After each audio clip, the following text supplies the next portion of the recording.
Oi, gente do bem. Vamos apoiar as publicações da Fundação Bezerra de Menezes? É só curtir, se inscrever no canal, ativar as notificações e compartilhar com os amigos. Simples assim.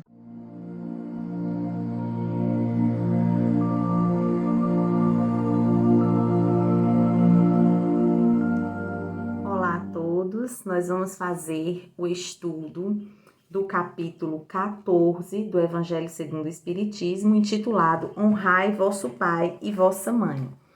Neste capítulo estão inseridos os seguintes itens: piedade filial, quem é minha mãe e quem são meus irmãos, o parentesco corporal e o parentesco espiritual, instruções dos espíritos, a ingratidão dos filhos e os laços de família.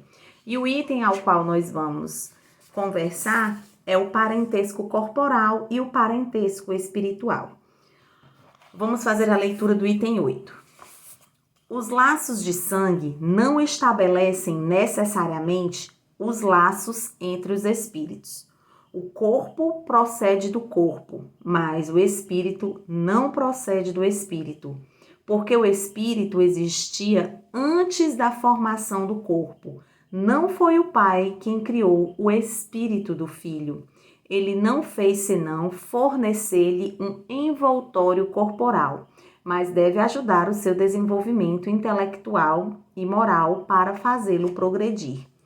Os espíritos que se encarnam numa mesma família, sobretudo entre parentes próximos, são, o mais frequentemente, espíritos simpáticos, unidos por relacionamentos anteriores que se traduzem por sua afeição durante a vida terrestre. Mas pode ocorrer também que esses espíritos sejam completamente estranhos uns aos outros, divididos por antipatias igualmente anteriores, que se traduzem da mesma forma por seu antagonismo na Terra, para lhe servir de prova. Os verdadeiros laços de família não são, pois, os da consanguinidade, mas os da simpatia e da comunhão de pensamentos que unem os espíritos antes, durante e após sua encarnação. De onde se segue que dois seres nascidos de pais diferentes podem ser mais irmãos pelo espírito do que se o fossem pelo sangue. Podem se atrair, se procurar, dar-se bem juntos, enquanto que dois irmãos consanguíneos podem se repelir, como se vê todos os dias. Problemas morais que só o Espiritismo podia resolver pela pluralidade das existências. Então, é uma explicação que a reencarnação já nos traz essa intimidade com esse tema. Nós sabemos que as oportunidades reencarnatórias, elas acontecem de acordo com a necessidade evolutiva de cada espírito.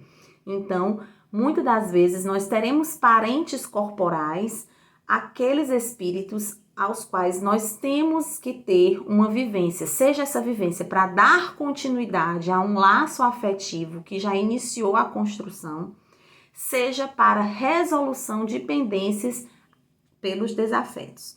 Então, é muito comum que nós encontremos nas famílias desafetos, às vezes irmãos, mãe e filho, pai e filho, que tem uma relação conturbada e muitas das vezes desafiadora, mas a gente sabe que estamos todos no lugar certo e que é preciso muitas das vezes a gente resolver aquelas pendências.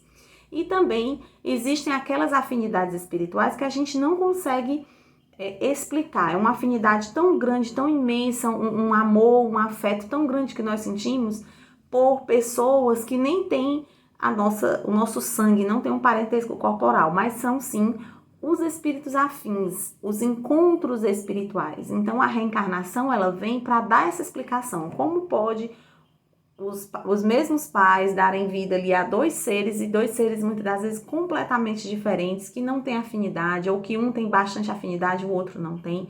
Então a explicação é: nós pais, nós temos condições de passar as nossas características físicas, características biológicas, mas não somos os pais quem criamos o espírito do filho.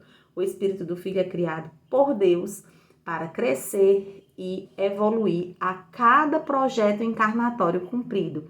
Então é muito comum que na mesma família se encontrem espíritos tanto que se dão muito bem, como que estão ali apenas dando continuidade ao processo evolutivo, como também encontramos espíritos que encontram muita dificuldade em se dar bem. O que não quer dizer que, porque a reencarnação explica, eu não tenho afinidade com você, então tá tudo certo. Não, é buscar o mínimo de convivência, o mínimo de tolerância, né? Não é que a gente precise amar incondicionalmente aquela pessoa, não existe essa necessidade. A urgência é inicialmente tolerar e a partir dessa tolerância principiar aí o amor, porque um dia todos esses desafetos que nós temos em nossas existências são seres que um dia nós estaremos tranquilamente em convivência espiritual com eles, porque a tendência de cada um de nós é crescermos e evoluirmos também nas nossas relações. Então que a gente possa sempre praticar a tolerância, praticar o perdão, praticar o recomeço, ressignificar aquela relação. Muitas das vezes a gente ressignificando, ou seja, não, eu não consigo amar incondicionalmente essa pessoa, mas eu vou conviver, eu vou fazer o bem, eu vou tratá-la bem, eu vou deixar por menos. Então, dar um novo significado a essas relações, para que a gente possa cada vez mais fazer aquele cumprimento que o mestre nos ensinou há mais de 2000 anos, amar ao próximo como a nós mesmos. Então, que a gente inicie esses passos de convivência dentro das nossas casas, e que bom que a gente já consegue externar esse amor para aqueles que não têm nossos laços sanguíneos, aqueles a quem afetivamente, carinhosamente chamamos de amigos. O que seria da nossa vida sem os amigos, sem aquelas pessoas que a gente pode abraçar, contar nos momentos difíceis, aquelas pessoas que nos emprestam o ouvido, o afeto, que nos amam muitas das vezes como nem somos amados em nossos lares, que a gente muitas das vezes encontra o acolhimento, encontra a escuta, o afeto. Então, que a gente saiba valorizar as relações que já estão estabelecidas e que a gente aprenda caminhando com aquelas relações que ainda não estão estabelecidas, mas que tem tudo para um dia todos nós convivermos muitíssimo bem quando formos um planeta evoluído. Quando passarmos por essa fase tão difícil que é a fase da transição planetária. Mas nós vamos passar porque nosso planeta não é um barco à deriva e em algum momento a nossa expiação, a nossa prova vai passar e nós vamos crescer, evoluir e nos amar imensamente. Então que a paz do Mestre Jesus esteja sempre conosco, que assim seja e assim será.